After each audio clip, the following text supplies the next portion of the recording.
Hi everyone, Dr. Alt here. Hope you are doing well wherever you may be. Hope that you are healthy. Hope that your classes are off to a good start. And please don't hesitate to reach out to me anytime to help you get through the rest of the semester. So our first module, we are going to talk about finding a new normal. And the title of this mini lecture is From Sports to Play, Coping with the Loss of Live Sports During the COVID-19 Pandemic. And here's what we are going to cover. We're going to start off by talking about some historical disruptions to sport, just for comparison purposes. This is not the first time this has ever happened. However, there are some key differences. We're going to just briefly go over what the disruptions are right now and what the impact of that disruption is on all of us. And we are going to talk about how we, big royal we, are coping with the loss of live sports. How sports media entities, journalists, broadcasters, how they are dealing with having nothing to talk about in terms of live sports. There's always something to talk about, but not having any live sports. How athletes are responding and reacting to the crisis, what they are doing, as well as audiences and fans. And we're going to be obviously talking a lot about social media and how all of these different entities are creating content to respond to this crisis. And then just some closing thoughts at the end. So in terms of what we have historically, the reading linked from the start page of the module, the optional reading from the Journal of Sports Broadcasting, goes into much more detail with a full list as well as detail for each of these events. But I'm just going to kind of highlight some of the major ones. So the first kind of area of disruption that we have is war. So 1918 was World War I, and then from 1941, various times in the period between 41 and 45, we've got cancellations for the Pearl Harbor bombing, as well as the death of FDR. In 1960s, we have some assassinations. It was a very volatile political time. In 1963, we have the assassination of President John F. Kennedy. In 1968, we have the assassinations of Martin Luther King Jr. and Robert Kennedy. And there were cancellations regarding those instances. In 1972, at the Olympics, there were 11 Israeli athletes that were killed, and this has come to be known as the Munich Massacre, and so there were cancellations and disruptions to the Olympics after that happened. In 1980, the United States was boycotting the Moscow Olympics for other acts of war by Russia. In 1989, we have a measles outbreak. So similar to an infectious disease today, there were only 41 deaths in 1989, but it was an outbreak that had widespread implications for canceling sports. In 1989, there was a major earthquake that set some things back. In 2001, we've got the terrorist attacks that put a pause on the World Series, as well as some other events.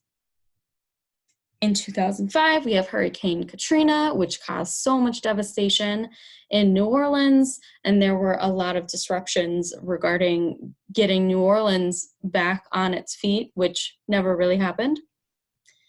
And then we've got 2015, some unrest in Baltimore after Freddie Gray was killed.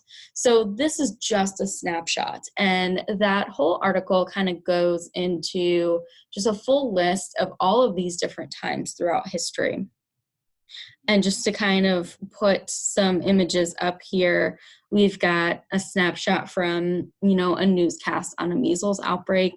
This picture in the upper right is from the Munich Massacre, and then on the upper left, we have a sign at a baseball game after 9/11. So in terms of where we are today in 2020, while historically there were some cancellations and delays and postponements, what we're seeing today is just stoppage. complete stoppage. And this kind of started with the NBA on March 11th deciding to cancel the rest of the season. After that, the NCAA, after thinking about maybe having the tournament with no fans, decided to cancel the tournament. That cascaded into all college sports being canceled. Obviously, most colleges were also canceling their classes and sending students home. So, of course, there would be no college sports as well. Tennis has been canceled. The MLB has been canceled and delayed. We've got soccer, NASCAR, football, golf, hockey, cricket. They just announced the cancellation of the 2020 Summer Olympics in Tokyo, as well as the Boston Marathon. And I'm sure there will be more to come. And it's uncertain whether or when things are going to resume as normal. So whereas in the past, we've have some delays and disruptions, they resumed fairly shortly after those disruptions happened. And here in 2020, we're seeing just a full out cancellation. There are no sports. And to kind of talk about the impact here, there's an obvious economic impact. Now, I'm not going to go into all of the numbers. The article that I have cited there goes in, league by league, sport by sport in terms of the economic impact. The sports industry as a whole is estimated to be worth $160 billion. So we've got athletes, we've got coaches, athletic directors, and we've got all of the staff members as well, people who rely on their job at a stadium or with a team who have also been impacted. Now, of course, there are much larger impacts to humanity in this pandemic crisis that we're in, but many are saying that the sports world is being really hit hard just because of how it's canceled. Everything is just canceled. From that Sports Broadcast Journal article, David Halberstam says, none of the wars of the 20th century jolted sports to the core. The coronavirus has, in one hideous eye-blinking swoop. It stopped shows cold, closed down arenas, turned large airports into ghost towns, and made theaters feel like haunted houses. So again, while there is some historical precedent, we are seeing something very unique in terms of impact, in terms of scope, in terms of just how big this is. So let's talk about how people are dealing with this. And I just want to say that however you are dealing with this is completely valid, and your reactions to your seasons being canceled or teams and seasons that you are a fan of being canceled is totally valid. But there are a lot of other kind of responses out there that are trying to turn a loss into something that people can come together.